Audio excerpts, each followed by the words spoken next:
തോറ്റ ചരിത്രം നമുക്ക് എല്ലാവർക്കും ഉണ്ട്. കരഞ്ഞുപോയ സമയങ്ങൾ നമുക്കുണ്ട്. മതി, ഇതെല്ലാം ഇത്രയും മതി, ഇനിയൊന്നും പറ്റില്ല എന്ന് ഓർത്ത സമയങ്ങളൊക്കെ ഉണ്ട്. ബട്ട് ഇവിടെ നിന്ന് ഈശോ എനിക്കും നിങ്ങൾക്കും എല്ലാം വീണ്ടും സാധ്യതകൾ തരികയാണ്. ഒരു മരണത്തിന്റെ വക്കിൽ, ഒരു കുഞ്ഞു പാത്രത്തിൽ, ഒരു കുഞ്ഞു പേടകത്തിൽ ഈജിപ്തിലെ ഒരു നദിയിലൂടെ ഒഴുകിപ്പോയ മോശയെ അവിടെ നിന്ന് ഉയർത്തിയെടുത്ത കർത്താവാണ്.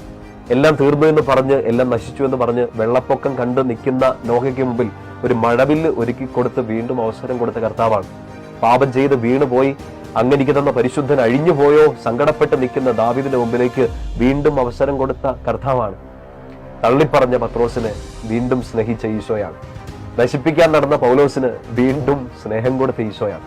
വീണ് കിടക്കുന്ന എന്നെയും നിന്നെയും ഒക്കെ വീണ്ടും വീണ്ടും അവസരം തരുന്ന ഈശോയാണ്.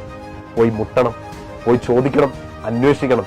നിനക്കുള്ള ഏറ്റവും വലിയ സ്വത്തും നിനക്കുള്ള ഏറ്റവും വലിയ ആശ്വാസവും നിന്നെ കാത്തിരിക്കുന്ന, നിനക്ക് വേണ്ടി ചെവി തുറന്നിരിക്കുന്ന, ഹൃദയം തുറന്നിരിക്കുന്ന ഈശോ തന്നെയാണ്.